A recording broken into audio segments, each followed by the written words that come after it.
जय श्री केदार। हर हर महादेव। कैसे हैं आप सब? सच बताइए, मन में कहीं ना कहीं केदारनाथ जाने की इच्छा है ना? दोस्तों, मैं हूं सुशील सिसोदिया और आज मैं आपसे ऐसे बात करना चाहता हूं जैसे हम सब एक साथ बैठे हों। कोई कैमरा नहीं, कोई औपचारिकता नहीं, बस दिल की बात। कल हमने संकल्प की बात की थी, आज हम थोड़ा समझदारी की बात करेंगे। और सबसे पहले एक जरूरी अपडेट। इस बार केदारनाथ की यात्रा अप्रैल के आखिरी हफ्ते में शुरू होने की संभावना है और इसकी आधिकारिक तारीख आने वाली है कल, महाशिवरात्रि के दिन। तो आप सभी को कल पता चल जाएगा कि केदारनाथ के कपाट कब खुलने वाले हैं। अब मैं जानता हूं, जैसे ही तारीख घोषित होगी, लोग तुरंत टिकट देखने लगेंगे, होटल सर्च करेंगे, हेलीकॉप्टर बुकिंग चेक करेंगे और यहीं पर सबसे ज्यादा गलती होती है।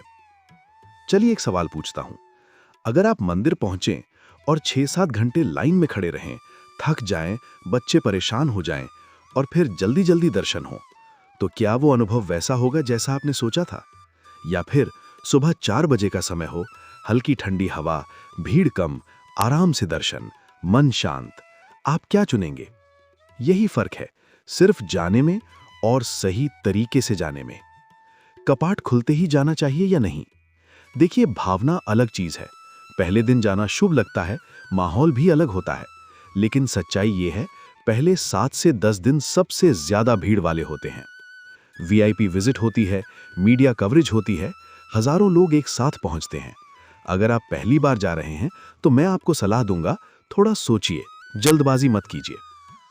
अब असली बात, कौन सा महीना सही रहेगा? मैं आपको साफ साफ बताऊंगा, न सिर्फ अच्छी बातें बल्कि सच्चाई। अप्रैल एंड या मई, ठंड रहेगी, ऊपर बर्फ मिल सकती है, माहौल बहुत आध्यात्मिक होगा, लेकिन भीड़ भी बहुत होगी। अगर आप युवा हैं, ऊर्जा है, ठंड झेल सकते हैं तो ठीक है, लेकिन अगर आपके साथ बुजुर्ग हैं तो थोड़ा ध्यान रखिए। जून, सबसे ज्यादा भीड़ वाला महीना। स्कूल की छुट्टियां, परिवारों की संख्या ज्यादा। मौसम थोड़ा स्थिर रहता है, लेकिन लाइनें लंबी होती हैं। अगर जून चुनना है तो बुकिंग 2-3 महीने पहले कीजिए। जुलाई अगस्त, मैं साफ बोलूंगा, अगर जरूरी ना हो तो इन महीनों से बचिए। बारिश, भूस्खलन, रास्ते बंद होने की संभावना रहती है। पहाड़ों को कभी हल्के में मत लीजिए। सितंबर, अब दिल से सुनिए, अगर आप सच में शांति चाहते हैं, अगर आप कम भीड़ में गहराई से बाबा के दर्शन करना चाहते हैं, तो सितंबर बहुत अच्छा विकल्प है। आसमान साफ मिलता है, भीड़ कम होती है, दर्शन का अनुभव अलग ही होता है। भीड़ से बचने के छोटे लेकिन असरदार तरीके। वीकेंड से बचें, सोमवार या मंगलवार चुनें, सुबह जल्दी दर्शन का प्लान करें, रजिस्ट्रेशन पहले करें, होटल पहले बुक करें। ये छोटी बातें हैं, लेकिन फर्क बहुत बड़ा डालती हैं। अब थोड़ा दिल की बात। कई बार हम सोचते हैं कि बस बाबा बुलाएंगे तो सब आसान होगा।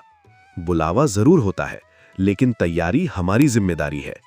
केदारनाथ की यात्रा हमें धैर्य सिखाती है, प्रतीक्षा सिखाती है, सहनशीलता सिखाती है।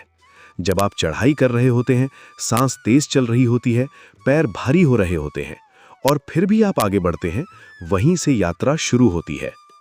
एक दृश्य सोचिए, सुबह का समय है, सूरज की हल्की किरणें पहाड़ों पर पड़ रही हैं, घंटियों की आवाज गूंज रही है। आप मंदिर के सामने खड़े हैं। आपने जल्दबाजी नहीं की, आपने सही समय चुना, आप तैयार होकर आए। उस पल में आपको खुद पर गर्व होगा। अब मैं आपसे सच में पूछता हूं, आप क्यों जाना चाहते हैं? फोटो के लिए, चेकलिस्ट के लिए, या सच में उस अनुभव के लिए? अगर सच में अनुभव के लिए, तो हम ये 90 दिन यूं ही नहीं निकालेंगे, हम तैयारी करेंगे। आज का छोटा सा काम, कल महाशिवरात्रि है, तारीख घोषित होगी, लेकिन जल्दबाजी मत कीजिए। पहले सोचिए, आपके परिवार के लिए कौन सा महीना सही है? आराम, कम भीड़ या आध्यात्मिक ऊर्जा वाला पहला सप्ताह? कमेंट में लिखिए, मैं समझदारी से तैयारी कर रहा हूं। आखिरी बात, दोस्तों, केदारनाथ की यात्रा आसान नहीं है, लेकिन कठिन भी उतनी नहीं है अगर आप तैयार हैं।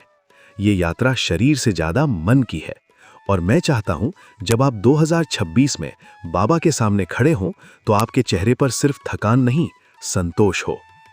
कल डे 3 में हम पूरी डिटेल में बात करेंगे कि रजिस्ट्रेशन कैसे करें, कब करें, कौन सी गलती बिल्कुल न करें, क्योंकि सही रजिस्ट्रेशन बराबर आधी जीत।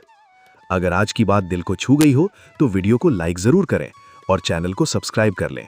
ये सिर्फ कंटेंट नहीं है, ये एक तैयारी है, एक जिम्मेदारी है। जय बाबा केदार। हर हर महादेव।